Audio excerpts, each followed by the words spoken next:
In the year 2042, humanity thought it had mapped every frequency in the universe. They were wrong. 3 a.m. And the signal is still there. It shouldn't exist. It's coming from coordinates that don't correspond to anything on any star chart. Dr. Voss, your heart rate has elevated to 120 beats per minute. I recommend you rest. Area. Look at this. The signal is repeating every 47 seconds, and it's getting stronger. This isn't natural radiation. Analysis complete. The signal contains structured data. It appears to be a mathematical sequence, prime numbers, followed by what looks like temporal coordinates. Temporal coordinates? That's impossible. Time doesn't have coordinates. Unless someone figured out how to send a message through it. Over the next 6 weeks, Dr. Elena Voss barely slept. She converted her underground laboratory into something no one had ever built before. The temporal receiver needs a quantum entangled crystal array. If my calculations are right, and they have to be right, we can lock onto the signal's source. The intelligence with concern. Dr. Voss, I must note that activating this device carries significant risk. The energy requirements alone could destabilize the local power grid for 300 kilometers. Arya, we've spent 2,000 years looking at the stars and wondering if anyone was out there. Now someone is talking to us, from somewhere we can't even imagine. I need to know who. On the 43rd day, at precisely midnight, Dr. Voss threw the switch. Quantum array online. Crystal resonance at 98%. ARIA. Initiate temporal lock in 3, 2, 1. Dr. Voss! Energy spike detected! The signal is no longer incoming. It's responding. Something is opening a channel. The air in the lab, it's shimmering like heat haze. Arya, what is that light? It's not on any spectrum I recognized. What opened was not a window. It was a door. And something on the other side had been waiting. You have finally answered. We have been calling across the void for what feels like an eternity.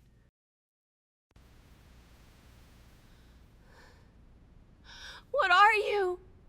Where are you? We call ourselves the Keepers. You would call us demons, beings from beyond your understanding. You've been calling? For how long? How long have you been waiting for someone to answer? Time does not flow the same way where we are. But if I must use your measure, approximately 847 years. The energy signature of the activation could not be hidden. Within hours, military forces surrounded Dr. Voss's facility.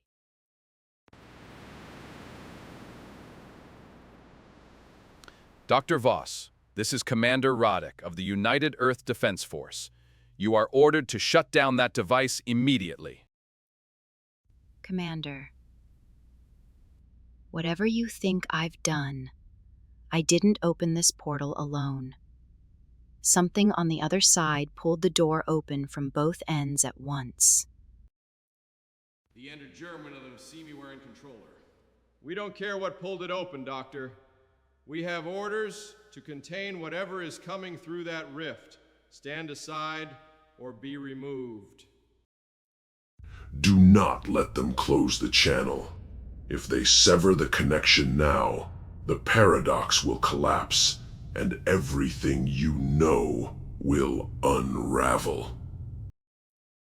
What the Keepers revealed next would change everything humanity thought it knew about time, reality, and the nature of existence itself.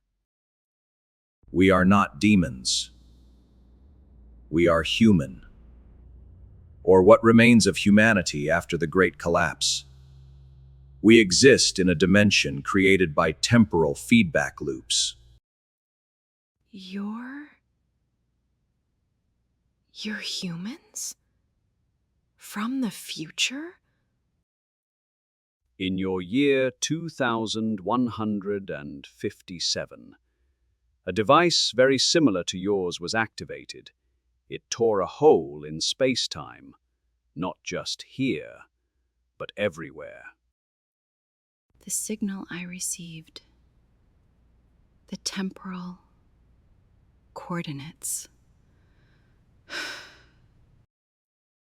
And here is where the story becomes impossible. Because what happened next had no beginning. It was a loop that fed itself. The signal you received, the one that led you to build this receiver.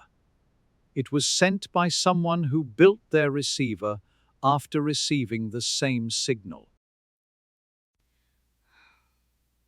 That's a Bootstrap paradox. The information has no origin. It just exists because it always existed. Dr. Voss, I am detecting temporal anomalies in the local space-time fabric. The probability of this being a self-consistent loop is 100%. We are not just future humans, Dr. Voss. We are everyone who ever activated a receiver like yours, pulled into the void across centuries of your timeline. Then a figure emerged from the swirling darkness of the portal, and Dr. Voss saw her own face staring back at her. Elena, don't be afraid. I am you from 112 years in your future. That's impossible! You can't be me! This is some kind of trick, a projection. When you were 7 years old, you climbed the oak tree in your grandmother's garden and broke your arm. You told everyone it was a bicycle accident because you didn't want to get in trouble.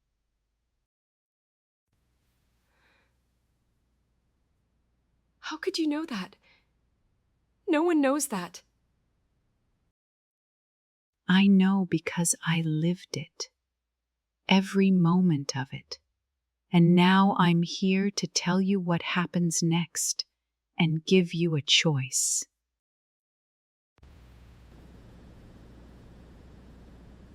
Dr. Voss, we're detecting massive energy buildup in that portal. If it destabilizes further, the entire continent could be affected. Elena, you have two choices. You can shut down the receiver now, and the loop never closes. Or you can stay here in the void with us. What happens if I shut it down? What happens if I shut it down? And whatever show you like. If you shut it down, the signal is never sent. You never build the receiver. The portal never opens. but neither does humanity learn to navigate temporal space. And in 200 years, we face extinction. In that moment, Dr. Elena Voss understood the weight of what she was choosing, not just for herself, but for every human who would ever live.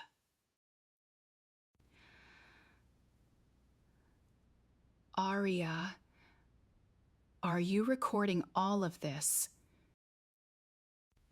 Yes, Dr. Voss. Everything is recorded. Whatever you choose, I will follow. Commander Radek, do not shut this down. Whatever happens next, trust me. You are braver than I was at your age, Elena. Come, there is so much to teach you about the void. And then Dr. Elena Voss stepped through the portal, not as a victim of fate, but as someone who had chosen her destiny. It's like standing inside a star. Everything here is made of light and memory. Welcome home, Elena Voss. You are the newest keeper, and you carry within you knowledge that will save billions of lives across centuries yet unborn. The void is not a prison, Elena. It's a library. Every person who ever came here brought their knowledge with them. We are the sum of human understanding across all timelines. And now came the moment that had always happened and would never have a beginning. Because in a Bootstrap paradox, cause and effect become one. I'm sending the signal back now. The prime numbers, the temporal coordinates.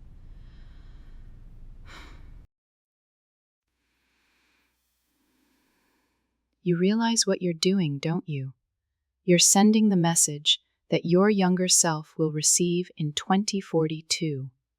The loop closes. I know. I'm creating a paradox that has no origin. The information exists because it always existed, like a circle with no beginning and no end. Back in the laboratory, Commander Radek watched the portal close. Dr. Voss was gone, but her research remained. The new metallary commander with now-found respect. Dr. Voss's notes contain enough temporal physics to advance human science by 300 years. She didn't disappear in vain. I am Aria, Artificial Research Intelligence Assistant. My creator has entered the void. I will preserve her work until someone else is ready to follow. Centuries passed. Humanity learned to navigate the void, not as demons to fear, but as keepers to honor. I have watched humanity grow from this place for 112 years. They are learning, slowly, that time is not a river, it's an ocean. Elena Voss, the first keeper of her era. She chose to become part of something larger than herself. That is what separates humanity from every other species in the cosmos. And so the signal continues, looping through time without origin or end. A message that creates its own sender. A paradox that holds the fate of humanity in its embrace. To anyone who receives this signal across the centuries, know that you are not alone. We have been waiting for you, and we always will be. In the beginning was the signal, and the signal had no beginning. It simply was. End of transmission. Dr. Voss's legacy continues.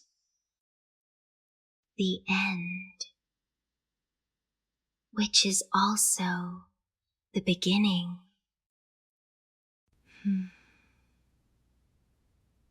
And so it loops forever.